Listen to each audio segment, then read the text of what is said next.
Hello, dear friends.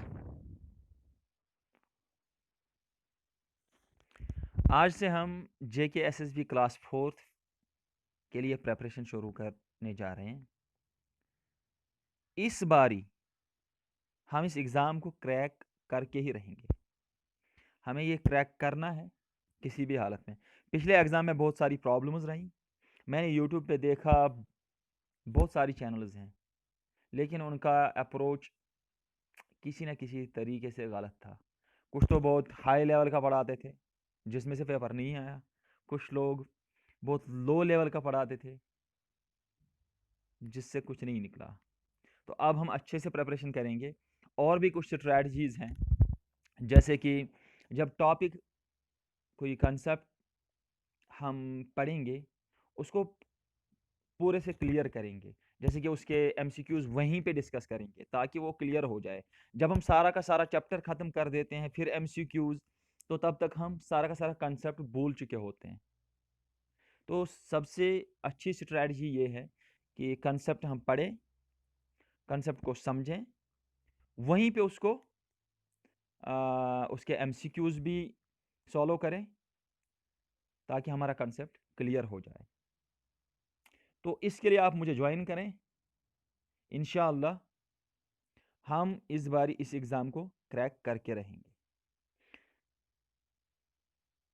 तो आज मैं इस एग्ज़ाम का एक पार्ट, फोर्थ पार्ट, जो इन्होंने सिलेबस में दिया है, जिसके 40 मार्क्स हैं, जनरल अवेयरनेस एंड साइंस। पहले हम सिलेबस देखेंगे, यही हम शुरू करने वाले हैं। पहले देखिए, पहला ऑप्शन जो है वो है हमारा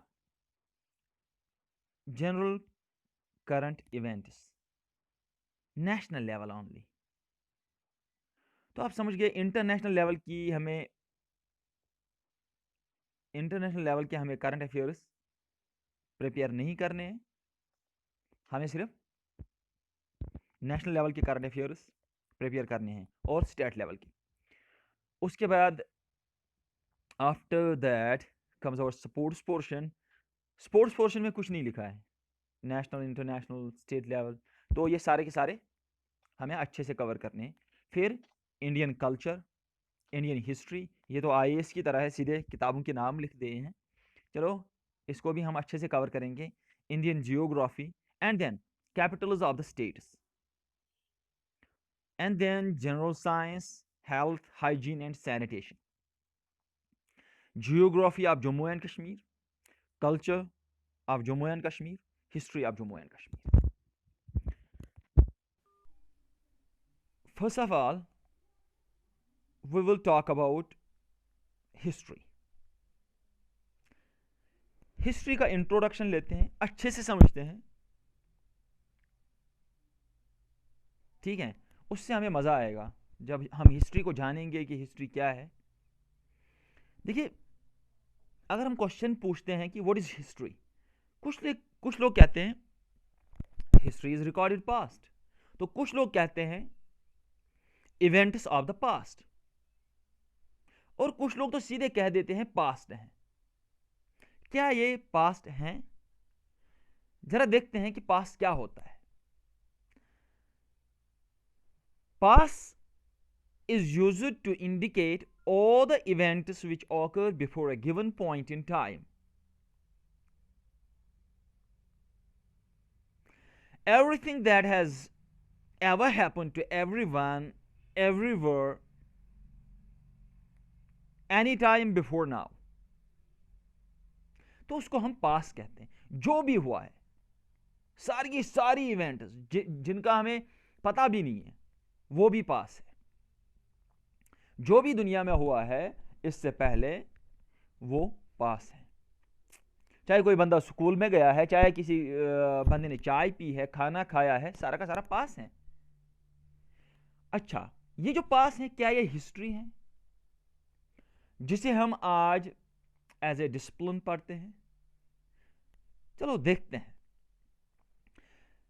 मेरे पास एक डेफिनेशन है हिस्ट्री की। ये आजकल मॉडर्न डेफिनेशन है, इसे माना जाता है।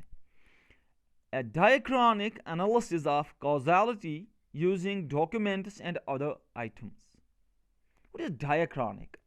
This is opposite of synchronic. What is diachronic? Diachronic means through the time.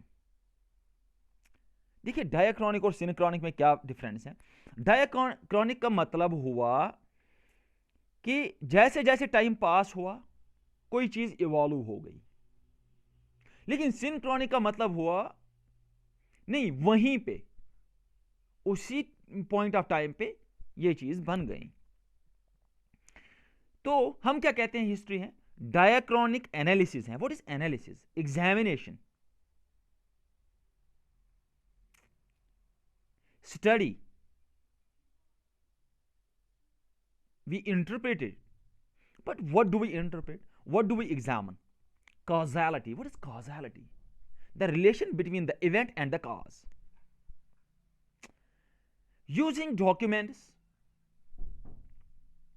तो उसके सोर्सेज भी होते हैं, जैसे कि document, literary sources and archaeological sources, जैसे न्यूमिस्मैटिक्स एटसेट्रा, मोनूमेंट्स, इंस्क्रिप्शंस और कुछ लिटरेरी सोर्सेस।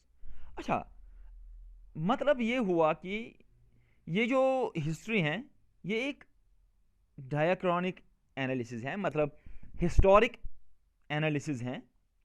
किसकी? काज इफेक्ट रिलेशनशिप पढ़ते हैं हम, लेकिन डॉक्यूमेंट्स एज ए सोर्स इस्तेमाल करते हैं और अदर सोर्सेस।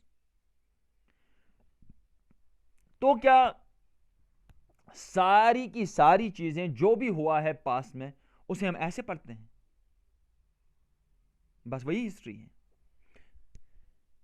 ये जो हम हिस्ट्री की बात कर रहे हैं, नहीं जी, इतना भी नहीं है, सारा का सारा हिस्ट्री नहीं है। तो क्या है? हम इसमें से क्या करते हैं? चूज करते हैं। क्या करते हैं? हम इसमें से चूज करते हैं, सेलेक्ट करते हैं कुछ इवेंट्स को जो हिस्टोरिकल होती हैं, सच में जिनकी वजह से दुनिया में कोई चेंज आई है, सच में कोई दुनिया पे उसका इफेक्ट आया है, तो उस इवेंट को हम पढ़ते हैं। तो आपको हिस्ट्री फिर समझ में आ गई। तो हम इस डेफिनेशन से समझ जाते हैं कि ये एक नैरेटिव टेक्स्ट है, जबकि पास्ट क्या होता है? सारी की सारी इवेंट्स होती हैं। ये एक नैरेटिव टेक्स्ट होता है। पास्ट जो होता है पास्ट में ही हुआ होता है, यानी कि past happens is past, everything which happens before us is past. But what is history? It's a narrative text written in the present. So this is written in present, not in past. About the past, using evidence that the past has left behind, like those sources, documents, etc. So history is not the past. We understand that history is not the past. जैसे मैं आपको मिसाल देता हूं, चलो Hitler के बारे में जानते हैं। वो टॉयलेट गया, वो हिस्ट्री है। उसने खाना खाया, वो हिस्ट्री है। उसने चाय पी, वो हिस्ट्री है। कहां लिखा है? हिस्टोरियंस ने वो क्यों नहीं दर्ज किया है? क्योंकि वो हिस्ट्री नहीं है। ठीक है, तो आप समझ गए हिस्ट्री क्या है। जैसे अब हम थोड़ा सा इलॉबरेट करते हैं। मैं कहूंगा हिस्ट्री जो है होती है ये तो पास्ट नहीं है, पास्ट बिल्कुल भी नहीं है। और अब आप डेफिनेशन में ऐसा नहीं करेंगे, कहेंगे कि history is past, record of past events. नहीं नहीं जी, ऐसा कुछ नहीं है। हिस्ट्री जो है, this is both a process and a product. What is it? देखो, ये एक प्रोसेस होती है, यानी कि हिस्टोरियन को बहुत मेहनत करनी पड़ती है, एग्जामिनेशन करना पड़ता है, इन्वेस्टिगेशन करनी पड़ती है कुछ इवेंट्स के बारे में, तो तब जाके हमारा प्रोडक्ट तैयार होता है, वो कुछ लिखता है। देखिए, हमें हिस्ट्री याद क्यों नहीं रहती है? हम ऐसे ही पढ़ लेते हैं, जबकि हमें कैसे पढ़नी चाहिए? कॉजेलिटी से। वाई डज इट हैपन, और why did it happen in the past? what was it, where was it, how did it happen? सो अगर हम क्वेश्चंस के जरिए पढ़ें तो हमें याद रहेगा। क्वेश्चंस के बगैर ऐसे याद नहीं रहता है, हमें कॉजेलिटी जरूरी एनालाइज करनी ही पड़ेगी। दूसरा है, हिस्ट्री कौन लिखता है? हिस्टोरियन लिखता है। हिस्टोरियन कौन होता है? हिस्टोरियन वो बंदा होता है जो पहले अच्छे से ग्रेजुएट होता है, यानी कि पढ़ता है, फिर रिसर्च करता है, बहुत सारी रिसर्च, और रिसर्च करने के बाद वो इस लायक बन जाता है कि वो अच्छे से एनालाइज करे। इसके हमारे यहाँ प्रिंसिपल्स होते हैं, हम कैसे हिस्ट्री को एनालाइज करते हैं।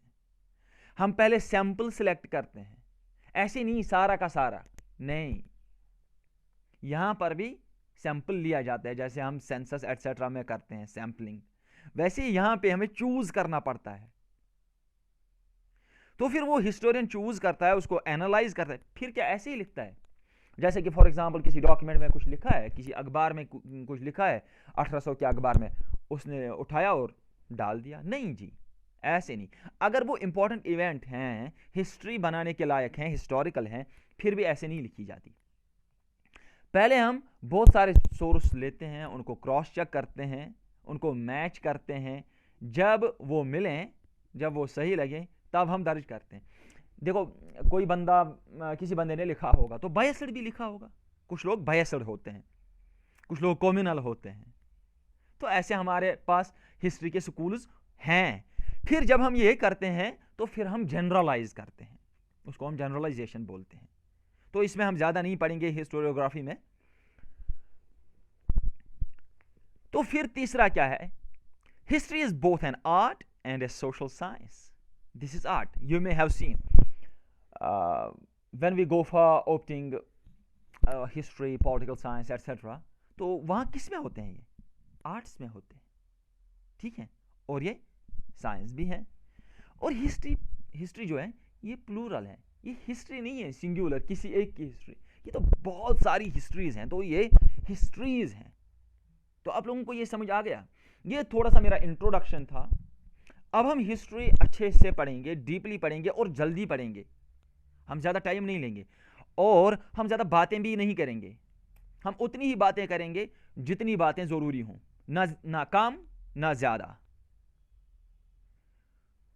तो मेरी आपसे गुजारिश है, please subscribe my channel and comment below so that I can help you properly. Thank you so much.